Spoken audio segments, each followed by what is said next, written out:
Alagang Amoso, Associated Marine Officers and Seamen's Union of the Philippines. Ang programang para sa mga Filipino seafarers at kanilang pamilya. Maghahatid ng impormasyon, magbibigay ng inspirasyon, at tatalakay sa kanilang mga sitwasyon, kalagayan at iba pang mga pangangailangan. Alagang Amoso. Kasama si Camille Simbulan dito sa Radyo Pilipinas World Service at Radyo Pilipinas Radyo Publiko. Pagbati at welcome po muli sa Alagang Amosup, ang serbisyo publiko sa radyong hatid ng Associated Marine Officers and Seamen's Union of the Philippines o Amosup at ng Radyo Pilipinas World Service. Dito po sa Alagang Amosup ay pinag-uusapan natin ang iba't ibang programs and welfare services ng Amosup para sa mga miyembro at dependents ng ating union. Tinatalakay din natin ang mga napapanahong issue tungkol sa mga karapatan at kapakanan ng mga magigiting nating Filipino seafarers or sea-based OFWs. Ang Alagang Amosup ay napapakinggan din po sa flagship station ng PBS-BBS Radyo Pilipinas Radyo Publiko 738 kHz. Sa pangunguna naman ni RP1 Manila Station Manager Mr. Alan Alianige tuwing linggo alas 7 hanggang alas 7:30 ng gabi. Special shoutout po sa mga miyembro ng Amosup at sa lahat ng mga Pilipinong mandaragat sa iba't ibang panig ng mundo na nakatutok sa atin. Okay, so last week po, ang ating episode ay tungkol sa safeguarding seafarers' personal data, a maritime priority. Dito po pinag-usapan natin. Kasama natin sina Ms. Christine Merrill Alquico, ang Chief Compliance Officer for Privacy ng Amosup, at si Ms. Frances Ann Israel, ang Compliance Officer for Privacy ng Seamen's Hospital. So tinalakay po natin dyan yung Data Privacy Act of 2012 at yung mga initiatives po ng Amosup para po maproteksyonan yung mga data ng ating mga miyembro at kanilang mga dependents. Alagang Amosup, dito sa Radyo Pilipinas World Service at Radyo Pilipinas Radyo Publiko. Okay, ang topic naman po natin today ay Amosup Legal Department, Advancing Seafarers' Rights through the Magna Carta. Ngayong araw po ay tatalakayin natin ang isa sa mga pinakamahalagang batas para sa ating mga mandaragat, ang Magna Carta of Filipino Seafarers o Republic Act 12021, at kung paano ito pinagtitibay at isinusulong ng Amosup Legal Department para sa inyong proteksyon at kapakanan. Paano nga ba ito na isa sa katuparan o ipinapatupad?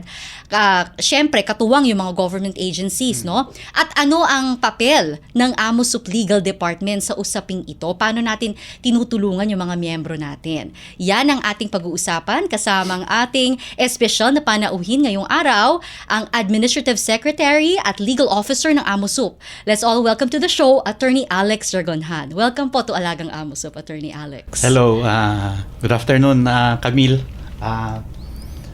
Unang-una gusto kong batiin yung Amosup President, no? Si Dr. Conrado F. Oca, of course, yung mga members natin.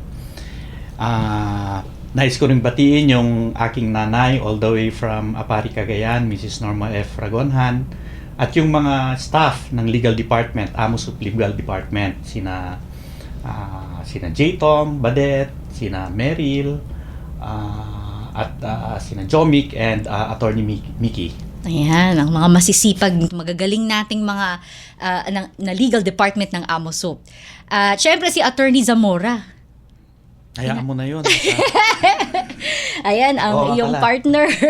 Ang aking BFF, si Attorney Henry Zamora. Ayan, magagaling saka ko si yan, Reggie and Rich. Si Attorney Partido, yan. And Attorney Partido, of course. Yes.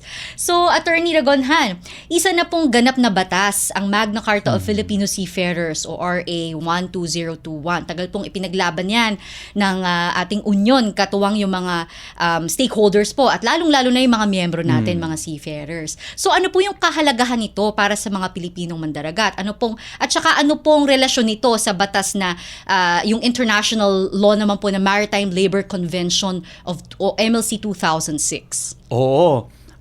Itong Magna Carta, in one word, ang description ko rito, ito yung Biblia ng mga Pilipinong mandaragat. Dito na nakapaloob yung lahat ng kanilang mga karapatan. Of course, kasama sa karapatan yung mga obligasyon nila. Ito ring Magna Carta, binibigyan buhay niya, binibigyan ng meat yung MLC 2006 as amended, no? Kasi noong naging batas internationally ang MLC 2006, hindi automatic na naging parte siya ng batas ng Pilipinas. By way of enacting itong Magna Carta na to, nakapaloob na or nabigyang buhay yung lahat ng provisions ng MLC dito sa Pilipinas. So enforceable na siya as a law dito sa Pilipinas dahil sa Magna Carta. Medyo naging matagal lang po yung journey ng Magna Yes. Carta. Kasi 2006 pa po, no? Tapos 2025 na, almost 20 years. Yes, itong Magna Carta na to, if I remember it right, yung mga initial meetings nila nun sa office, that was I think 2010, 2009, nung panahon pa ni Congresswoman Aglipay. So doon sila sa office nag-hold ng meetings, mga consultative meetings, para balangkasin itong Magna Carta na ito. Ganun katagal. So nung 2024 lang siya naging batas. Opo. So imagine yung length of time na paghihintay natin. Opo. At saka maganda po talagang very much involved po ang AMUSUP Yes. sa consultations. Yes, very active ang AMUSUP.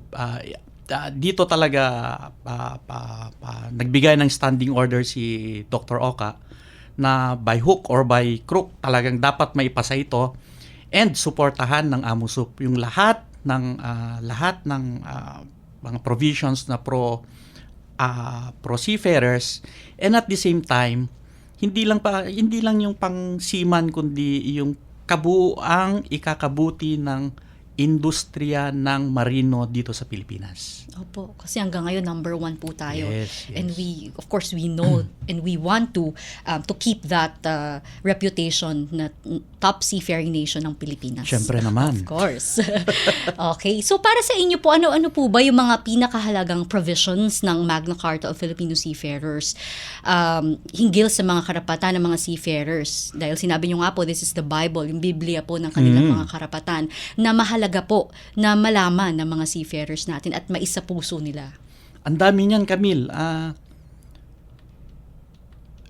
Nung last time na binilang ko yung mga rights, ang enumerated rights, nasa 17 yan, no? Pero para sa akin, yung malapit sa puso ko na talagang pasalamat ako at nalagay dito sa Magna Carta natin. Unang-una, of course, yung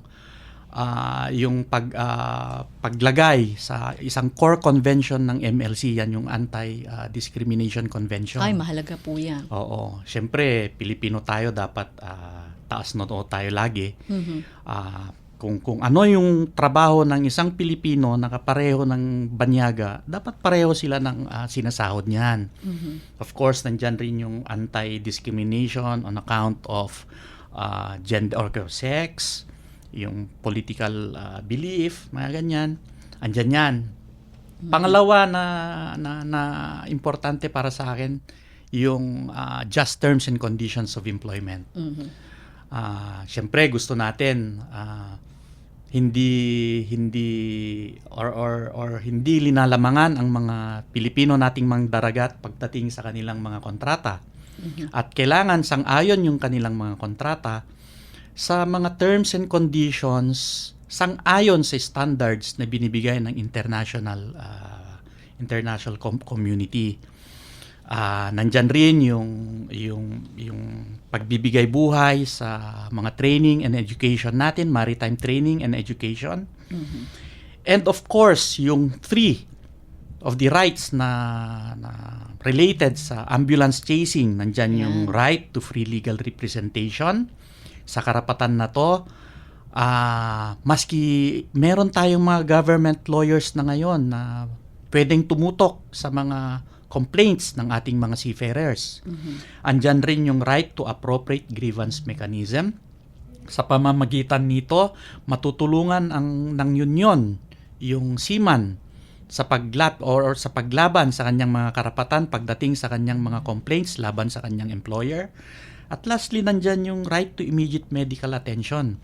Alam naman natin na kaya lumalapit minsan or kadalasan lumalapit ang mga seaman sa mga ambulance chasers because feeling nila napapabayaan sila ng kanilang mga employers. And by way nitong, dahil dito sa karapatan, sa immediate medical attention, mararamdaman ng mga seaman na hindi sila pinapabayaan ng kanilang mga kumpanya. Dahil dito, ang kumpanya ay may obligasyon nang ibigay yung kaagad-agad kung ano yung proper na medical attention para sa ating mga seaman. Okay, so bottom line po, hindi natin hinahayaan na maagrabyado yung mga seafarers Oo, natin na oo naman. ibigay sa kanila yung nararapat na assistance Yes, sa yes, anumang uri po ng grievance sa barko. Yes. Kaya nga, ang daming karapatan dyan, nilagay lahat, pero so far, yun ang nakikita ko nga yan, nandyan yung mga right to vote, ganyan, pero Pinakamahalaga para yes, para sa akin. Kasi syempre, at the end of the day, kabuhayan po kabuhayan yung pinag-uusapan dito. Yes. And bilang sa maritime industry po, yung barko, hindi lang naman nila workplace yan. It's also their home. Diyan sila. Away from home. Diyan sila for the next 9 months. Diyan sila diyan sila kakain, matutulog. Diyan lahat, diyan sila tratrabaho. Opo. So kailangan talagang alagaan sila. Right. Safety, security, and well-being nila both during work hours and even during their rest hours. Hindi po ba Yes, naka-indicate din yes. yung work and rest hours sa Yes. sa In fact, Magna Carta? itong Magna Carta na to, no, I would like to correct the impression na itong Magna Carta na to is for seafarers who are on board only. Hindi ho. Ang Magna Carta ay applicable po siya. May mga provisions siyang applicable even to those seafarers who are on land. Gaya ng mga illegal recruitment, blacklisting. Ayan. Yan. Applicable po sa kanila yan. Yung mga right to consult, yung meaning, yung mga provisions, yung mga terms and conditions ng employment contract nila, may karapatan silang ikonsulta yan sa kanilang lawyer or sa kanilang union. Yan yung mga karapatan. So, holistic yung dating ng Magna Carta. Right. From the moment na nag-a-apply sila sa recruitment process hanggang sa makasampas sila ng barko, Yes. hanggang sa bumaba uli sila para mag-training, mag-aral, Yes. at hanggang sa yung iba naman po for repatriation, hanggang yung mga panahong po yun, covered po ng Covered siya. Magna Carta. Holistic yung ginawa ng ating government na approach para tiyakin na yung mga karapatan ng mga ating mga mandaragat ay maproprotektahan at maisusulong sang-ayon na rin sa international standards. So, yung next question naman po, na medyo nabanggit nyo na rin po kanina, yung usapin po ng recruitment. Yung protection, paano po na-i-ensure ng batas yung protection ng mga seafarers mula sa mga unethical recruitment o sa mga mapang-abusong recruitment agencies? Because we know, nung pandemic, attorney, na witness natin yan, may mga iba na na-abandon na, hindi ba, ng mga seafarers. So, paano pinatibay ng batas na to, yung safeguards, yung protection para sa mga seafarers para hindi na nila ma-experience ito? Oo, unang-una yung monitoring ng nakasaad sa Magna Carta, no. Ang pinahihintulutan lang na makisali sa recruitment and placement niyan ay mga duly licensed manning agencies, meaning registered sila. Okay? In doing so, nakakatiyak ang Marina and all the DMW and all the yung mga government agencies na alam nila kung sino yung kakausapin nila in the event na may problema ang isang marino. Pangalawa, nire-establish or nire-emphasize ng Magna Carta yung joint and solidary liability ng mga manning agencies pagdating sa mga complaints ng seafarers. Meaning, since nasa abroad yung mga ship owners, yung talagang ship owners, tiniyak ng Magna Carta na yung may mahahabol pa rin yung seaman in the event na may i-complain siya. And that is through the manning agency. Yan yung joint and solidary liability. Nire-emphasize rin ng Magna Carta yung pinagbabawal ang informal blacklisting. Kasi napakatagal ng itong paraan ng ibang manning agent, hindi ko linalahat, mga ibang manning agencies, na kung ayaw nila yung seaman, tapos may tumatawag sila for verification kung na nag-apply na sa iba yung seaman, sinisiraan nila yung seaman. Nawe-weaponize. So ito Kawawa. ginawa rin ng Magna Carta na prohibited act ito. So yun po yung mga nakikita kong mechanisms na in-introduce ng Magna Carta para tiyakin na yung ating mga recruitment agencies ay in line sa ating mga panuntunan ng ating gobyerno. Speaking of blacklisting, no, attorney, minsan nawe-weaponize din yan, no? Yung mga ibang seafarers na hindi, kunyari, may experience silang on board, natatakot silang mag-report. Kasi Yes. natatakot silang ma-blacklist. For example, Yes. yung mga harassment and bullying, hindi ba? And ang nakakatangot nito, kaya nga informal eh. Kasi sa kanila privately ito, binablacklist nila ang isang seafarer privately. So, in effect, walang means si government na tutukan yung kasi unlike sa yung mga kung nakalagay sa public record na alam mo kung sino yung mga blacklisted na seafarers, ito informal. So, hindi mo alam hirap. kaya ito nakakatakot Kawawa to. naman yung Oo. mga seafarers. Siyempre, gusto lang nilang magtrabaho. Hindi Yes. ba? Yes. Magka-issue man sa ibang kumpanya, gusto nila mag-move on or something, hindi sila. Oo, Kung may ganyang ito usually practice, ginagawa hindi to makamove kapag umaalis ang isang seaman sa isang kumpanya. Sinisiraan nila yan, wag mong kunin niya. Kasi ganito, Kawawa ganito. naman. Yun. So, bawal po yun sa Bawal. Magna Carta. Definitely Okay. bawal po yan. Mananagot yung mga agencies na gagawa po. Yes. nun. Okay. Yes. So, another safeguard protection na naman po yun sa mga Oo, seafarers oo. natin. Okay. So, paano naman po, so jump naman po tayo sa panibagong issue. Paano naman po tinutugunan ng Magna Carta yung pagsasayos ng sistema sa maritime training and education sa bansa para masiguro yung compliance po natin sa STCW Convention? Lalo na po in the recent past, ilang beses na po tayong nabigo na makapasa sa EMSA audit, and the last time buti po ay nagkaroon po, napagbigyan po tayo, nire-recognize pa rin po yung mga Philippine issued na certification. So paano po ito ina-address ng Magna Carta? Oo, ito yung medyo masalimuot noon nung ginagawa yung batas na yan kasi maraming syempre yung concerns kasi in every law na binabalangkas hindi mo natutugunan lahat yan eh. Meron at merong mga bagay naman. So ito may mga complaints noon ang mga training schools, mga maritime education, maritime schools na patungkol rito. Nevertheless, dahil nga sa kagustuhan ng ating gobyerno na maayos talaga itong maritime industry natin, nagbalangkas sila ng mga means, no, para maayos ito. Isa na diyan yung ginawa si Marina as a single maritime siya yung Single Maritime Administration. So, nasa kanya na lahat yung jurisdiction para sa pagdating sa education and training. Of course, in coordination pa rin with CHED dito. Pero si Marina talaga yung lead agency niyan. Maliban dyan, yung mga in details na mga binalangkas ng Magna Carta, yung mga eskwelahan, bawat maritime school niyan, kailangan meron silang training ship na. No? In the event na wala silang training ship, nire-require sila na makipag-partnership or MOA with an institution na may barko para doon mag-train ng kanilang mga cadets or mga trainees.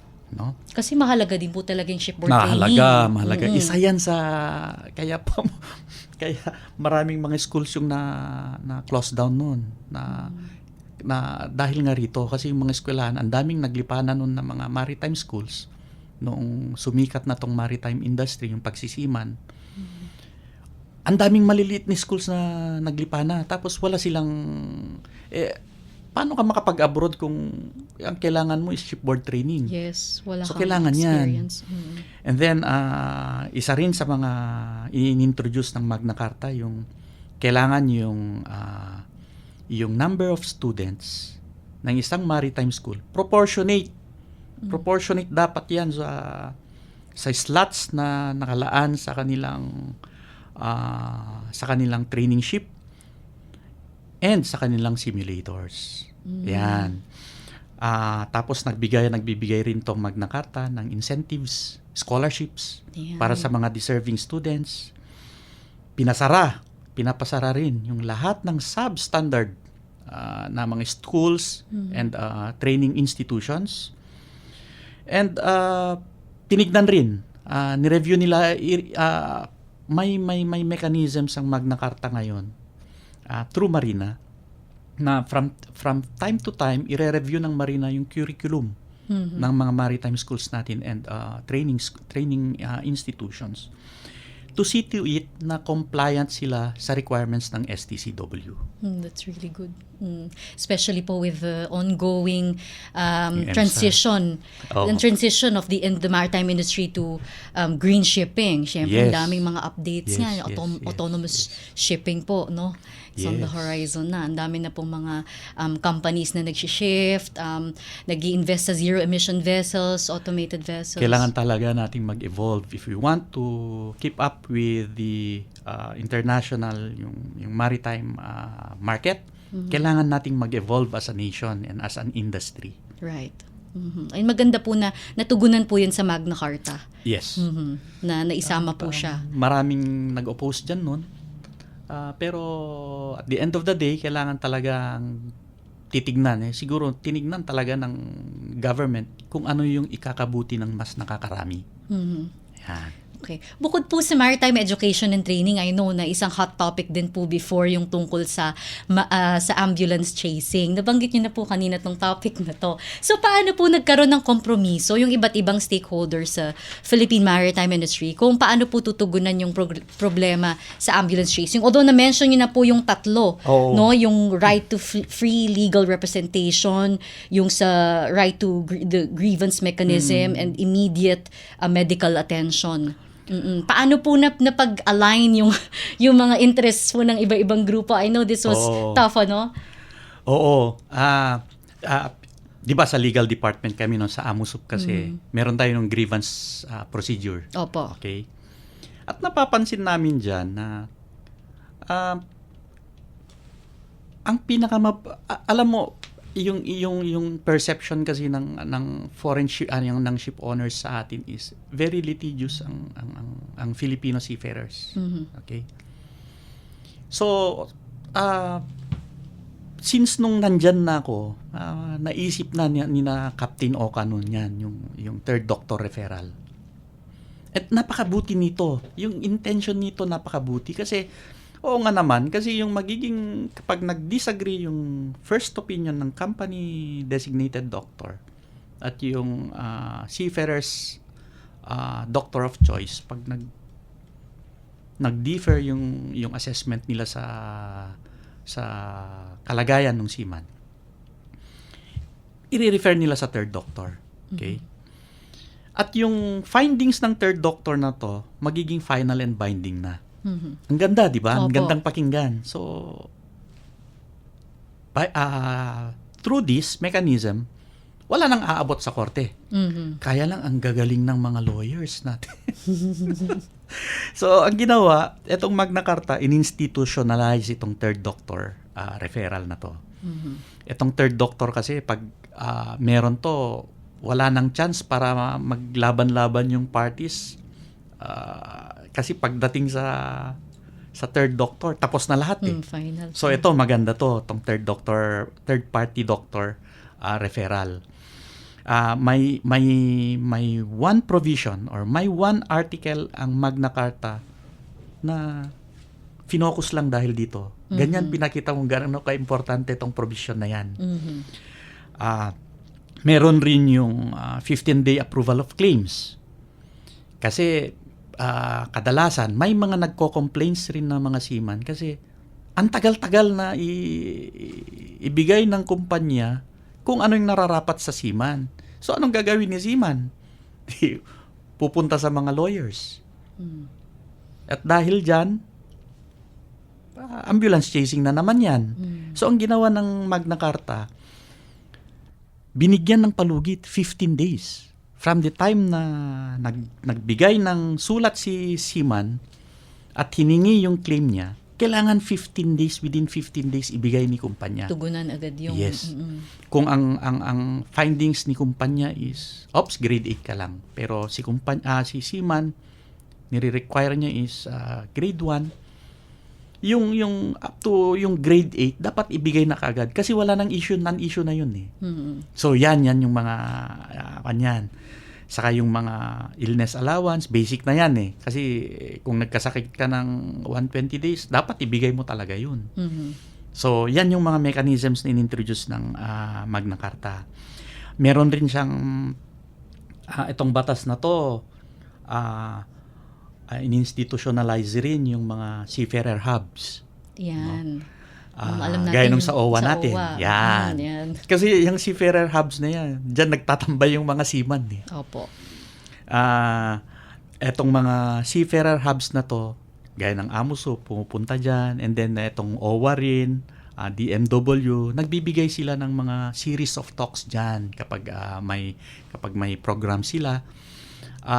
Para i-engganyo yung mga seaman at ipaliwanag sa kanila ang kanilang mga karapatan.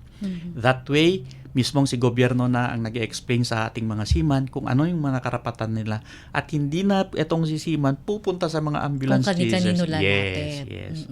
And lastly, andyan yung bond requirement na very, very sensational, very, kwan po yan. Very, kwan po yan, na pinaglabanan. Matagal-tagal pong pinag-usapan. Oo. In fact, isa yan sa mga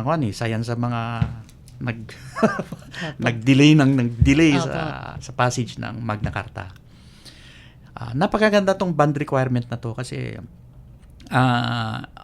etong mga ship owners umiiyak na kasi dahil kapag tapos yung or nakaakyat na sa Supreme Court yung kanilang mga kaso at nanalo sila, na-reverse yung decision ng seaman at naging paborable sa kumpanya, siyempre, babalik niya yung pera ni seaman. Wala nang maibalik. So, dyan naisip yung bond requirement na yan.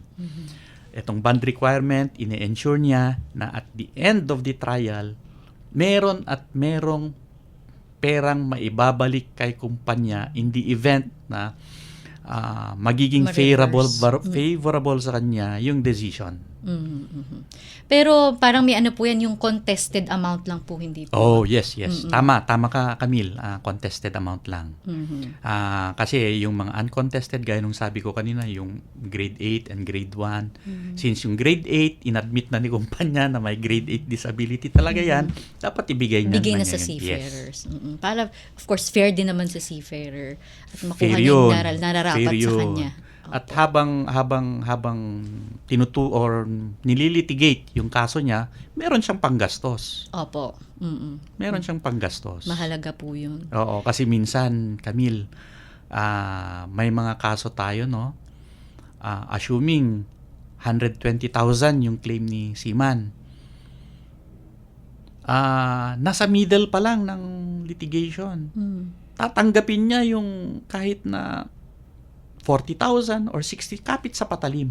Dahil wala na siyang pera. Opo. Tsaka wala na rin siyang trabaho. Pera. Kailan matatapos yung kaso na kailan niya makukuha yung 120,000? After 5 years? After 6 years? Asan pa, ma-enjoy pa ba niya yung pera pagdating ng mga araw na yun? So, he might as well accept yung decreased amount, pero settlement amount na 40,000 or 50,000 para lang may panggastos siya. So napakaganda niyan yung sabi mo kanina na contested and uncontested amounts. Kailangan ibigay na kaagad. Yung nararapat sa seafarer. Maganda po talaga natugunan yung ambulance chasing kasi for the longest time, attorney, ang daming mga kawawang seafarers. I'm sure na-experience niyan sa legal department natin, yung mga lumalapit na nagpapatulong kasi nabiktima na sila ng ambulance chaser, na isahan na sila. Oo. Marami actually. Yun, paulit-ulit, pare-pareho yung mga, actually, yung mga pangalan ng mga lawyers na binabanggit nila. Kaya lang, sana, sa pamamagitan ng Magna Carta na to, and even prior to this, yung Seafarers Protection Act, matuldukan na. In fact, ang promise ni Congressman Salo noon, kasi siya initially yung chair nung committee na nag-draft nito. Siya mismo yung nag-draft nito. Author. Yung author nito. Hindi lang to, ang objective na niya is hindi lang to decrease yung incidence of ambulance chasing, but to put the ambulance chasers out of business. Oh, that's a good talagang to eradicate the problem entirely. Totoo naman po, kasi ang ganda-ganda ng reputasyon ng Pilipinas in the global maritime industry. Tapos ito po yung medyo nagiging concern ng mga employers for the longest time. Kaya rin po, yun, like what you've mentioned earlier, this is a collaborative effort. The way the law was drafted, a lot of stakeholders, labor unions, seafarers unions were consulted kasi nga gustong ma-address ng batas yung mga ganitong issue that really matter. Yes. In fact, nung binigyan tayo ng draft copy ng Magna Carta, so many labor groups sinasabi nila na walang namang dagdag na karapatan na binibigay ang Magna Carta kasi given na yan, nasa some other laws yan. In fact, ang Magna Carta mas pinapahirapan niya yung marinerong Pilipino. Yan ang sabi nila. Sabi no, when claim it comes ng to ibang, yung mga band na yan, yung usapin ng band. And diyan ko nakita yung gusto talaga ni Dr. Oka na mapabuti yung imahe and kalagayan ng Philippine maritime industry sa world fleet, no. Andyan na yung mga complaints ng labor group against sa Magna Carta, pero sinuportahan niya ito. Siya yung isa sa mga pinakaunang labor leaders na nagsuporta sa passage ng Magna Carta, especially sa usapin ng bond requirement. Kasi naman, ang Magna Carta kasi is for the seafarers, right? And yung sinasabi nila na anti-seafarer itong bond requirement na to, is hindi. Kasi dahil nagsisialisan na yung mga ship owners dahil sa hindi natitiyak yung pakabalik ng pera sa kanila at the end of the litigation, nagsisialisan na sila. So, pag hindi mo suportahan tong bond requirement at tong Magna Carta na to, wala ka ng seaman na mawawala naman yung mga mawawala trabaho. yung market dito sa atin. In fact, napakarami na ng moves but na saka yung mga balibalita na yung mga ship owners tumitingin na sa ibang countries para kumuha ng kanilang mga marino. Yun. Opo. So, yun nga po, I agree na si Dr. Oka is really, has been really supportive of this measure para sa gainful employment. Yan yung gainful employment ng Filipino seafarers. Kasi sayang po eh. Sinasabi natin palagi that seafaring is a Filipino heritage. Nasa DNA po yan ng mga Pilipino. Panahon pa nung sinauna, mga balangay. Yes. Hindi ba? Talaga mga mandaragat talaga mga Pilipino. And hindi natin pwedeng hayaan na mawala sa atin yung mga oportunidad. Lalo na, base naman sa mga feedback po ng mga ship owner, magagaling talaga ang mga Pilipino. Oo. Hindi lang magagaling, loyal. Mm. Hindi ba? Masipag, maaasahan. So, yun po, yung talagang, kaya maganda rin po talaga na nagkaroon tayo ng Magna Carta Filipino Seafarers. Dahil, kumbaga, na-solidify yung commitment ng Pilipinas. Saka yung discipline nila. Yan Yes. lagi yung discipline and skills. Yes. Yan lagi yung sinasabi ng mga ship owners, no. Believe sila sa mga two attributes na to ng mga Filipino seafarers. Kaya, yun po, ang maganda is yung Magna Carta of Filipino Seafarers is na-solidify niya yung commitment ng gobyerno natin, ng buong Philippine maritime community, Philippine maritime industry, both the private sector and Yes. labor unions at ng mga Filipino seafarers na talagang, to keep our lead and our reputation as the top seafaring nation of the world. Yes. Yan. Okay, so last question, Attorney Aragona. Mahaba na yung diskusyon natin. Ano po kayo po sa legal department ng AMOSUP, I'm sure, gaya po ng nasabi ko kanina, ang dami nyo na pong na-assist ng mga miyembro natin, and bukas po yung AMOSUP Legal Department naman, kung merong mga seafarers tayo na may katanungan tungkol sa mga karapatan nila sa ilalim ng Magna Carta of Filipino Seafarers. So, paano po sila makaka-reach out sa AMOSUP Legal Department moving forward po? May official, may email address po ang AMOSUP Legal Department. Ito po yung legal@amosup.org. So, small letters po lahat yan, no? Or pwede kaming kontakin sa landline na 852-78-491-298. And local po namin sa legal department, 840-82842. Yan. Hanapin nyo lang po kami. Si Attorney Alex, Attorney Mickey, Attorney Nolly, or si Attorney Henry Zamora. Yan. Ayan. So, yan po yung ating magagaling ng mga lawyers, union lawyers po natin. At yun po, mensahe na lang po natin, attorney, sa mga miyembro natin bago po tayo magtapos sa ating programa. Oo. Nais ko lang ulitin, no, kung ano po yung sinabi ng aming presidente, si Dr. Conrado Oca, nung nilabas po at napirmahan itong Magna Carta. Sabi po niya, ang Magna Carta is a victory for the Filipino seafarer. Bakit victory? Kasi sa passage nito, nandyan po, tinitiyak niya na yung mga karapatan ng ating mga mandaragat, Pilipinong mandaragat, ay naproproteksyonan at sang-ayon sa world standard, no? Ito po ay isang pagpupugay, no? Tong Magna Carta ay pagpupugay sa mga kontribusyon ng ating mga seafarers sa ating bansa, lalo na sa ating ekonomiya. Pangalagaan po natin ang ating mga Filipino seafarers, hindi lang mga seafarers, kundi yung ating industriya as a whole. Dahil kung wala po kayo, wala rin po kami rito. So, yun lang po. Sana po mahalin nyo ang inyong mga trabaho, kayong mga miyembro natin, at sa lahat, hindi lang miyembro, kundi lahat ng mga Filipino seafarers for that matter. Mahalin po ninyo ang inyong trabaho dahil nandyan lang po ang gobyerno at ang AMOSUP para suportahan kayo. Yun lang. Okay, salamat po, Attorney Alex. Napakagandang mensahe sa ating mga miyembro. Okay, so before we say goodbye, I would just like to share with you yung contact number po, yung AMOSUP Contact Center or ACC. Nasa inyong mga screens po yan.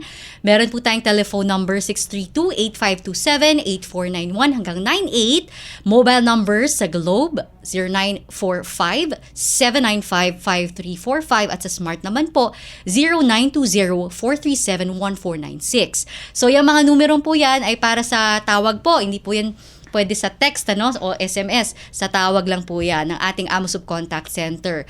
I-like and follow at i-add nyo na rin po ang AMOSUP official Facebook page and AMOSUP official Facebook group. And of course, subscribe na sa AMOSUP official YouTube channel where we post all of our union events and information about our programs and welfare services. Para naman po sa mas detalyadong impormasyon para sa tungkol sa ating mga serbisyo, andyan po ang www.amosup.org, ang ating official website. Muli, maraming salamat po sa inyong mga nakasubaybay sa ating show ngayong araw na ito. Sana po ay nakakuha kayo ng ng impormasyon, mahahalagang impormasyon at gabay tungkol sa Magna Carta of Filipino Seafarers kasama ang ating special guest na si Attorney Ragonhan. Salamat po sa mga kasama natin sa Radyo Pilipinas, si Ms. Susan Aizon, Milo Junella, J. Arevalo, Hero Lucero, Henry Doblas, Erwin Peñano at Jerome Toledo. Salamat din po sa ating kaamusup na si Ms. Lara San Juan at syempre sa ating special guest, ang ating legal expert na si Attorney Alex Ragonhan. Muli pong subaybayan ang programang Alagang Amusup sa Radyo Pilipinas World Service at Radyo Pilipinas Radyo Publiko 738 kHz tuwing linggo alas 7 hanggang alas 7:30 ng gabi. Pagbati rin po muli sa lahat ng miyembro at dependents ng Amusup na siyang inspirasyon at puso ng lahat ng mga programa at serbisyo ng ating union. Ako po si Camille Simbulan at ito po ang Alagang Amusup. All aboard sa talakayan. Palalimin pa ang inyong kaalaman. Alagang Amuso dito sa Radyo Pilipinas World Service at Radyo Pilipinas Radyo Publiko.